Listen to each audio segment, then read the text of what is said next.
4ஆம் வசனம். நான் மரண இருளின் பள்ளத்தாக்கிலே நடந்தாலும் பொல்லாப்புக்கு பயப்படேன். தேவரீர் என்னோடு கூட இருக்கிறீர், உமது கோலும் உமது தடியும் என்னை தேற்றும். இந்த வசனம் எனக்கு சங்கீதத்தில் ரொம்ப பிடிச்சமான ஒரு வசனம். நம்ம இந்த நேரத்தில் நம்ம இந்த இடத்துல நிற்கிறது, நம்ம நிர்மூலமாக இருக்கிறது எல்லாமே தேவனுடைய சுத்த கிருபையாக இருக்கிறது. நேற்றைக்கு பார்த்த யாரும் ஒரு சிலர் நம்ம கூட இல்லை, நேற்று நம்மளோடு பயணித்த ஒரு சிலர் நம்மளோடு கூட இல்லை. அப்படி இருக்கும்போது கர்த்தர் நம்மளை இந்த இடத்துல நிர்மூலமாகாமல் ஒரு குறையும் இல்லாமல் நம்மளை சுகத்தோடு பாதுகாத்து வழிநடத்தி வந்திருக்கிறாரு. அதுக்காக ஆண்டவருக்கு நம்ம என்ன சொல்லணும்? நன்றி சொல்லணும். அவருடைய கிருபையை எண்ணி பார்த்து அவருக்கு நன்றி சொல்லணும். அவருடைய கிருபைக்காக, அவருடைய இரக்கங்களுக்காக அவருக்கு நன்றி சொல்லணும். இந்த நேரத்திலும் கூட நான் என்னோடய வாழ்க்கையில் ஏற்பட்ட சில காரியங்களை நான் உங்களோடு சின்னதாக பகிர்ந்து கொள்கிறேன். இதுக்கு முன்னாடியே என்னோடய சாட்சியை இந்த இடத்துல நான் பகிர்ந்துருக்கிறேன். இந்த நேரத்தில் ஆண்டவரால் ஏவப்பட்டதுனால நேற்று இரவு விக்டரான என்கிட்ட கேட்டாங்க. அப்போ நான் பகிர்ந்து கொள்கிறேன்னு சொன்னதுனால நான் இந்த இடத்துல சாட்சியாக நிற்கிறதுக்கு ஆண்டவர் உதவி செஞ்சுருக்கிறாங்க. கடந்த 2013ஆம் வருடத்தில் அக்டோபர் மாதத்தில் இதே போல் ஒரு 13ஆம் தேதி இரவு 7 மணிக்கு இதே போல் ஒரு மரண இருள் என்னோடய வாழ்க்கையை சூழ்ந்து கொண்டது. நாங்கள் குடும்பமாக சென்னை பகுதிக்கு கடந்து சென்றிருந்தோம். கடந்து செல்லும்போது ஒரு 7 மணி அளவில் எனக்கு எதிரே ஒரு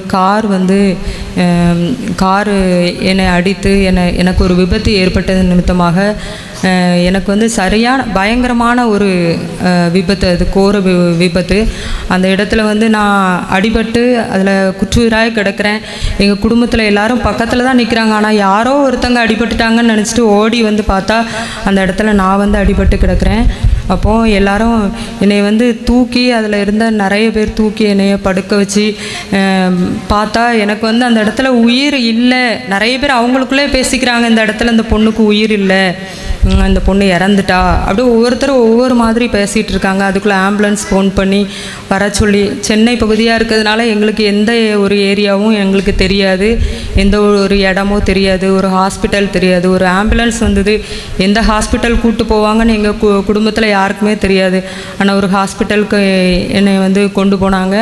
போய் என்னை ஃபஸ்ட் எய்டுக்காக அட்மிட் பண்ணும்போதே டாக்டர்ஸ் அதில் பார்த்தவங்க ஒரு சிலரெல்லாம் சொல்லிட்டாங்க, இந்த பொண்ணு அதாவது ரொம்ப கிரிட்டிக்கலான ஒரு கண்டிஷனில் இருக்காங்க, அதனால் இந்த பொண்ணு பிழைக்கிறதுக்கான எந்த ஒரு வாய்ப்புமே கிடையாது அப்படின்னு சொல்லிட்டு அந்த இடத்துல சொல்லிட்டாங்க. எங்கள் குடும்பத்தினர் எல்லாரும் மிகுந்த கண்ணீரோடு அந்த இடத்துல நின்று கொண்டு இருந்தாங்களாம். எனக்கு எதுவுமே தெரியாது. எனக்கு அந்த அடிபட்டதுக்கு அப்புறம் எந்த ஒரு கான்ஷியஸுமே எனக்கு கிடையாது. அப்போது ஒரு சீஃப் டாக்டர் பார்ப்பாங்க. அவங்க என்னன்னு சொல்லுவாங்க, நாங்கள் அதுக்கு பிறகு தான் உள்ளே நாங்கள் எடுக்கலாமா, அட்மிட் பண்ணலாமா, அல்லது என்ன பண்ணலான்னு நாங்கள் சொல்ல முடியும் அப்படின்னு சொன்னதுனால சீஃப் டாக்டருக்காக வெயிட் பண்ணிகிட்டு இருந்தாங்க. அவங்க பார்த்துட்டு என்னை பார்த்த உடனே சொல்லிட்டாங்க, பொண்ணுக்கு 98% உயிர் இல்லை, 2% உயிர் இருக்குது அப்படின்னு சொல்லிட்டு என்னை ஒரு தட்டிட்டு உன் பேர் என்னம்மா அப்படி சொல்லிட்டு கேட்டாங்களாம். அப்போ நான் என் பேரை அந்த இடத்துல ஸ்வீட்டி அப்படின்னு அது மட்டும் சொன்னேனா, வேறு எந்த ஒரு ரியாக்ஷனும் இல்லை, ஸ்வீட்டி அப்படின்னு மட்டும் சொன்னேனா. உடனே அவங்க டாக்டர் சொன்னாங்களாம், உடனே ஷிஃப்ட் பண்ணுங்க, ஐசியூக்கு ஷிஃப்ட் பண்ணுங்க, நம்ம பார்க்கலாம், இந்த பொண்ணுக்கு கான்ஷியஸ் இருக்கிறதுனால நம்ம ட்ரை பண்ணி பார்க்கலாம் அப்படின்னு சொல்லிட்டு என்னைய தீவிர சிகிச்சை பிரிவுக்கு மாற்றினாங்க. என்னைய மாற்றி அந்த ஒரு 8:15 என்னைய மாற்றிருக்காங்கன்னா, எங்கள் அம்மா என்கிட்ட அதை பகிர்ந்து கொண்ட போது என்ன சொன்னாங்கன்னா, ஒரு நாளையில் அந்த 1 மணிக்குள்ளே எங்ககிட்ட ஒரு பேப்பரில் சைன் வாங்கினது மட்டும் ஒரு 100 தடவை சைன் வாங்கியிருப்பாங்க. இந்த பொண்ணோட உயிருக்கு உத்தரவாதம் கிடையாது, இதுக்கு நாங்கள் அவங்க இறந்து போயிட்டாங்கன்னா எந்த ஒரு பொறுப்பும் ஹாஸ்பிட்டல் நிர்வாகம் எடுக்காது அப்படின்னு சொல்லிட்டு ஒரு 100 தடவையாவது எங்கள் அம்மாக்கிட்ட சைன் வாங்கியிருப்பாங்க. அப்போது இந்த இடத்துல ஐசியூ இருக்குன்னா அங்கே அந்த தூரத்தில் தான் எல்லோரும் நிற்கிறாங்க, பெரிய ஹாஸ்பிட்டல். அப்போது டாக்டர்ஸ் ஒவ்வொரு இதாக ஸ்டேட்மெண்ட்டாக கொடுத்துட்டே இருக்காங்க. கொடுக்கும்போது எங்கள் குடும்பத்தில் யாருக்குமே நம்பிக்கை கிடையாது. அங்கே இருந்த சொந்தக்காரங்க எல்லாருக்கும் இன்ஃபார்ம் பண்ணி வர வச்சாங்க. அந்த இடத்துலையே எங்கள் அம்மா சொன்னாங்க, நாங்கள் எல்லோரும் சேர்ந்து கூடி அந்த இடத்துல ஜெபம் பண்ணோம். ஜெபம் பண்ணும்போது ஆண்டவர் சொன்னாங்க, நான் உன்னை கைவிட மாட்டேன் அப்படின்னு சொல்லி ஒரு வார்த்தை கேட்டுச்சு அப்படின்னு சொல்லிட்டு எங்கள் அம்மா சொன்னாங்க. அப்போது டாக்டர்ஸ் எனக்கு அடி அப்படின்னு சொல்லிட்டு பார்த்தீங்கன்னா இந்த வலது பக்கம் ஃபுல்லாகவே எனக்கு சிதைக்கப்பட்ட மாதிரி. இந்த சைடு அடி கிடையாது, இந்த வலது பக்கம் இந்த முகம் எல்லாமே. முகம் ஃபுல்லாகவே கண்ணாடி, கார் கண்ணாடி ஃபுல்லாக குத்தி ஃபுல்லாகவே அப்படி இந்த கண்ணாடியே ஃபுல்லாகவே அப்படி இருந்துதான். இந்த கழுத்து எலும்பு உடஞ்சி, இடுப்பில் ஒரு எலும்பு உடஞ்சி, காலில் ஒரு எலும்பு உடஞ்சி, இப்படி ஃபுல்லாகவே சிதைக்கப்பட்ட நிலமையில தான் அந்த இடத்துல அட்மிட் பண்ணப்பட்டிருந்தேன். டாக்டர்ஸ்க்கே தெரியல எந்த இடத்துல இருந்து ட்ரீட்மெண்ட் ஆரம்பிக்கணுன்னே எங்களுக்கு தெரியல அப்படி சொன்னாங்களா. ஏன்னா என் வாயில் இருந்து ரத்தம் வந்துகிட்டே இருந்தது. முதல்ல வந்து அந்த ரத்தம் வர்றது நின்னா நாங்கள் என்ன ட்ரீட்மெண்ட் ஆரம்பிக்கலாம், எங்கே பண்ணலாம் அப்படின்னு சொல்லிட்டு பார்க்கலான்னு சொல்லிட்டு எல்லா ப்ராசஸும் பண்ணி பார்த்தா எனக்கு ஓப்பன் சர்ஜரி பண்ணினாங்க. ஃபஸ்ட்டு எனக்கு பண்ணினது ஓப்பன் சர்ஜரி பண்ணியிருக்காங்க. ஒரு 22 தையல்கள் என்னோடய வயிற்று பகுதியில் பண்ணப்பட்டிருக்கிறது. அந்த வயிற்று பகுதியில் பண்ணும்போது தான் அவங்களுக்கு அப்டமனில் அடி வயிற்று பகுதியில் தான் எனக்கு அந்த அடி ஏற்பட்டு அந்த கர்ப்பப்பை பக்கத்தில் அடிபட்டதுனால அந்த இதிலேருந்தே எனக்கு ஃபுல்லாக ரத்தம் வந்துகிட்டே இருந்திருக்கு. அதை நிப்பாட்டுறதுக்கு ட்ரீட்மெண்ட்டெல்லாம் கொடுத்து அந்த ஆப்ரேஷன் முடித்தாங்க. முடித்ததுக்கப்புறம் எனக்கு கால் பகுதி, அந்த கால் பகுதியில் உள்ள முட்டிக்கு கீழே அந்த எலும்பு ஃபுல்லாகவே வெளியில் வந்துட்டு, அப்போது அதில் வந்து கண்டிப்பாக என்ன செய்யணும், பிளேட்டு வைக்கணும் அப்படின்னு சொல்லிட்டாங்க. பிளேட்டு உடனே வைக்க முடியாது, எனக்கு ஒரு மாவு கட்டு போட்டு வச்சுருக்காங்க. இதுக்கு நடுவில் என்னோடய உயிர் வந்து என் கையில் கிடையாது, வென்டிலேட்டர் மிஷினில் தான் என்னோடய உயிர் வந்து இருந்துகிட்டே இருந்துச்சு. அப்சர்வேஷன்லேயே ஓடிட்டே இருந்தது, என் கையில் உயிர் கிடையாது. அப்போது அந்த 6 நாளைக்கு அப்புறம் எனக்கு வந்து அந்த கால் பகுதியில் பிளேட் வச்சு ஒரு ஆப்ரேஷன் பண்ணாங்க.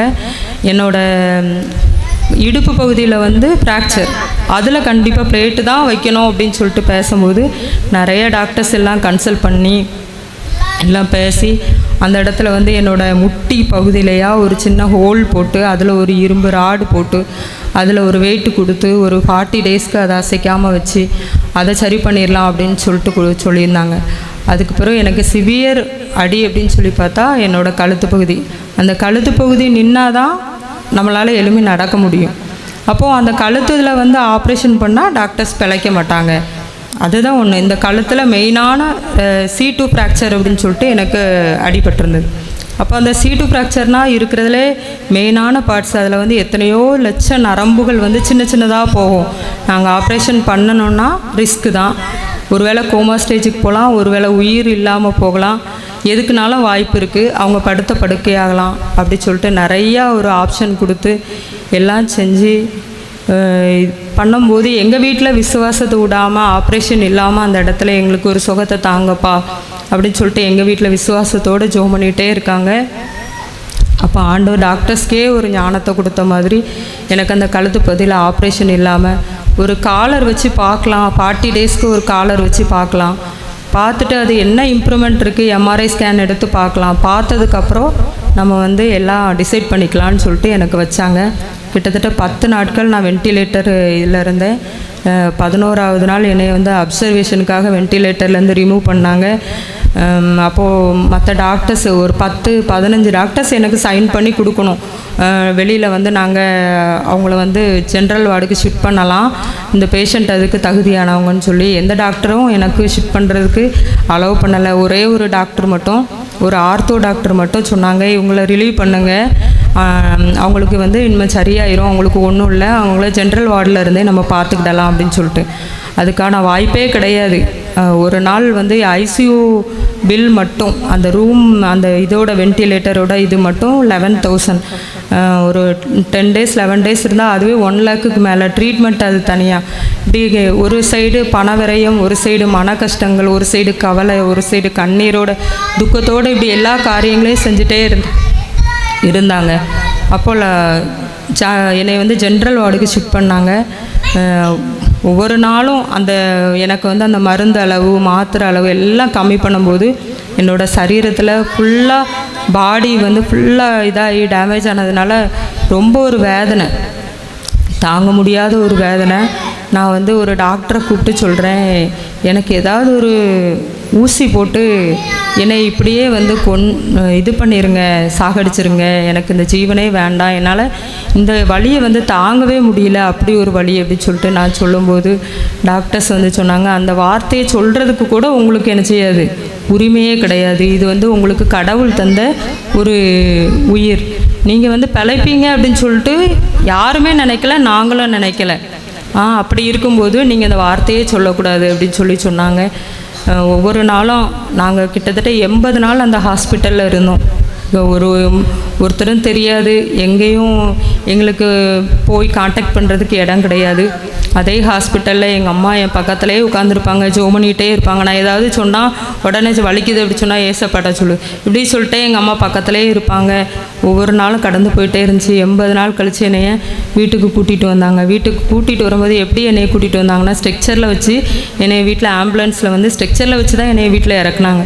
அப்போ இறக்கும்போது நிறைய எங்கள் தெருவில் இருக்கிறவங்க எல்லாம் சுற்றி வந்து பார்த்துட்டு சொல்கிறாங்க, ஐயோ அந்த பிள்ளை இறந்து போயிட்டா போல் இருக்கு, கொண்டு வந்திருக்காங்க போல் இருக்கு பாடியை அப்படின்னு சொல்லிட்டு. எனக்கு என் காதில் அந்த சத்தம் விழுது. என்னை அப்படி கண்டிஷனோடு தான் என்னை அந்த வீட்டுக்குள்ளே கூட்டிகிட்டு போனாங்க. ஆனாலும் ஒவ்வொரு நாளும் நாங்களும் ஜெபித்தோம்.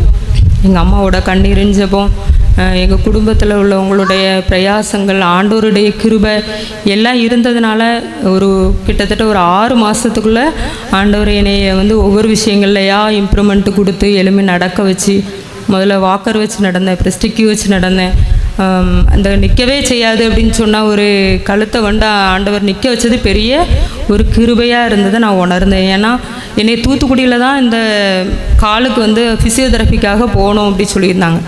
அப்போ என்னை தூத்துக்குடிக்கு அந்த கால் பிசியோக்காக நான் போகும்போது காலர் போட்டிருக்கிறத பார்த்துட்டு அந்த டாக்டர் கேட்டார், இது எதுக்காக போட்டிருக்காங்க, இங்கெங்கெல்லாம் ஆப்ரேஷன் பண்ணியிருக்காங்க, இது எதுக்கு போட்டிருக்காங்க?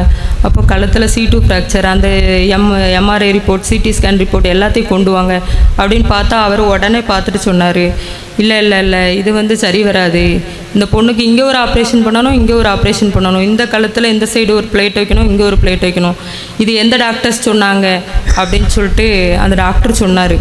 ஆனால் நாங்கள் வந்து அதுக்கு இது பண்ணலை, ஓகே பண்ணலை. ஒன்று எங்களோட பண வசதி கிடையாது, இன்னொரு எங்களுக்கு விசுவாசம், ஆண்டவர் வந்து எங்களுக்கு கண்டிப்பாக சுகம் தருவாருன்னு சொல்லிட்டு தான் எங்களை வீட்டுக்கு கூப்பிட்டு வந்தாங்க. நான் இந்த இடத்துல இப்படி நிற்பேன் அப்படின்னு சொன்னால் அது ஆண்டவருடைய கிருபை. இன்றைக்கு வரைக்கும் நான் நிர்மூலமாகாமல் இருக்கேன்னா அது ஆண்டவருடைய சுத்த கிருபை. எனக்கு அதுக்கு பிறகு தான் வந்து என்ன ஆச்சுதுன்னா திருமணத்துக்கு பேசி எல்லாம் செஞ்சாங்க. அப்போ டாக்டர் என்னை ரிலீவ் பண்ணும்போதே எங்கள் அம்மாக்கிட்ட சொல்லியிருந்தாங்க, அந்த பொண்ணுக்கு நீங்கள் கல்யாணம் பண்ணி வச்சாலும் குழந்தைக்கான ஒரு வாய்ப்பு ஒரு 90% வந்து இருக்கிறது கஷ்டம். நீங்கள் யாருக்கு கல்யாணம் பண்ணி கொடுத்தாலும் அவங்களுக்கு சொல்லியே நீங்கள் கல்யாணம் பண்ணி கொடுங்க அப்படின்னு சொல்லியிருந்தாங்க. அதனால் எனக்கு ஒரு விரக்தி, நம்ம கல்யாணம் பண்ணக்கூடாது, வேண்டாம். டாக்டர்ஸே இப்படி சொல்லும்போது நம்ம இப்படியே ஆண்டவர்கிட்ட ஜெபம் பண்ணிவிட்டு ஒரு ஊழியத்தை செஞ்சுட்டு சாட்சியாக இருந்துட்டு அப்படியே போயிடணும் அப்படின்ட்டு நினச்சிட்டு இருந்தது தான். அப்புறம் 2015 எனக்கு திருமண காரியத்தை நிச்சயித்தாங்க. அவங்கக்கிட்ட எல்லா விஷயங்களையும் சொல்லி எல்லா விஷயங்களையும் இப்படி என்ன ரிஸ்க் எடுத்து தான் ஆப்ரேஷன் பண்ணி இந்த உயிர் பிழைக்க வச்சுருக்கோம், இந்த மாதிரி கண்டிஷன் எல்லாமே சொல்லி தான் என்னை திருமணம் பண்ணி கொடுத்தாங்க. ஒரு 6 மாதங்கள் எனக்கு வந்து எந்த ஒரு குழந்தை பேருக்கான சிம்டம்ஸ் கிடையாது. அப்போ நான் நிறைய நேரம் ஆண்டவர்கிட்ட போய் அழுவேன், எனக்கு ஒரு பிள்ளையாவது கொடுத்துருங்க ஏசப்பா, எனக்கு நிறைய வேண்டாம், ஒரு பிள்ளையாவது எப்படியாவது தந்துருங்க அப்படி சொல்லிட்டு ஆண்டவர்கிட்ட தனியாக நிறைய நேரங்கள் அழுத நாட்கள் உண்டு. நிறைய பேர் என்கிட்ட வந்து கேட்பாங்க, உங்களுக்கு நிறைய ஆப்ரேஷன் ஆகிருக்கு, உங்களுக்கு வயசு வேறு நிறைய ஆகிட்டு, அப்போ நீங்கள் ஏதாவது ஒரு டாக்டர்ஸை போய் பாருங்கள் அப்படின்னு சொல்லியிருக்காங்க. ஆனால் என்னோடய கணவர் வந்து சொன்னாங்க, இல்லை ஆண்டவர் தரணும்னு நினச்சா அதை யாராலையும் தடுக்க முடியாது, இல்லைன்னா நம்ம 2 பேரும் ஆண்டவருக்காக ஊழியம் செய்வோம் அப்படி சொல்லிட்டு அந்த நேரத்தில் என்னை ஆறுதல் படுத்துவாங்க. ஆனாலும் சொல்லிய அந்த மாதமே இறுதியில் ஆண்டவர் என்னை கன்சீவாக உதவி செஞ்சாங்க. அவனும் வந்து நிறைய ரிஸ்க் எடுத்து தான் பிறந்தான். 2வது ஒரு அபார்ஷன் வச்சது, 3வது எனக்கு ஒரு ஆண் பிள்ளை. எல்லாரும் சொல்லுவாங்க எங்கள் ஊரில், நீ பட்ட ஒரு கஷ்டத்துக்கு இந்த ஒரு பிள்ளை போதும் உனக்கு அப்படி சொல்லுவாங்க. அது மாதிரி நான் நடந்து போனால் கூட நிறைய பேர் கேட்பாங்க, ஏம்மா நீ ஏம்மா நடந்து போகிற, யாரையாவது கொண்டு விட சொல்லக்கூடாதா? ஏன்னா நான் பட்ட கஷ்டங்கள் எல்லாத்தையுமே எங்கள் ஊர் மக்கள் எல்லாம் பார்த்துருக்காங்க. அதனால் இப்போ எனக்கு வந்து ஆண்டவர் ஒரு நல்ல கணவரை தந்திருக்காங்க, ஒரு 2 பிள்ளைங்களை தந்திருக்காங்க. நிறைய நேரம் அவங்க ரொம்ப சேட்டை பண்ணுவாங்க, ரொம்ப கோபம் வரும். ஆனால் கூட எனக்கு வந்து சில நேரங்களில் நினைப்பேன், எத்தனையோ பேருக்கு நல்லா இருக்கிறாங்க, வசதியாக இருக்காங்க, என்னெல்லாமோ செஞ்சு ட்ரை பண்ணி பார்க்காங்க, ஆனாலும் பிள்ளை இல்லை, எனக்கு பிள்ளைக்கான வாய்ப்பு இல்லைன்னு சொன்ன ஒரு கர்ப்பத்தில் வந்து ஆண்டவர் எனக்கு 2 பிள்ளைகளை தந்திருக்காங்கன்னு சொல்லிட்டு நிறைய நேரம் பொறுமையாக போவேன். ஆண்டவர் 2 பிள்ளைகளை தந்ததுக்காக ஸ்தோத்திரம். ஒரு நல்ல ஊழியத்தில் பணி செய்ய கர்த்தர் எனக்கு கிருபை பாராட்டியிருக்காங்க. ஆண்டவருக்காகவே வாழணும், ஆண்டவருக்காகவே மரிக்கணும், இதுதான் எங்களோட விருப்பம். இந்த சாட்சி நான் உங்கள் மத்தியில் வந்து மறுபடியும் பகிர்ந்திருக்கேன். ஆண்டவர் வந்து உங்கள் விசுவாசத்தை பலப்படுத்தணுன்றதுக்காக மட்டும்தான். இந்த நேரத்தில் நீங்களும் ஏதாவது ஒரு கண்ணீரோடு இருந்தீங்க, இந்த இடத்துல ஒரு துக்கத்தோடு வந்திருந்தீங்க, யாரோ கைவிட்டுட்டாங்க, எல்லா சூழ்நிலையும் வந்தாலும் இயேசு மட்டும்தான் நமக்கு, அவர் மட்டும்தான் நம்மளை நினைக்கணும். அவர் நம்ம நினைத்திருக்கிறார், உங்களை ஆசீர்வதிப்பார். என்ற வசனத்தின்படி கர்த்தர் கட்டாயம் உங்களை ஆசீர்வதிப்பார். நீங்கள் என்ன காரியத்திலலாம் நன்மை வேணும்னு விரும்புகிறீங்களோ அந்த காரியத்திலலாம் உங்களுக்கு நன்மை நடக்கும். என்னை சாட்சியாக நிறுத்தின தெய்வம் உங்கள் வாழ்க்கையிலே அற்புதங்களை செய்து சாட்சியாக நிறுத்துவார். இயேசு நாமத்தினால ஆமாம்.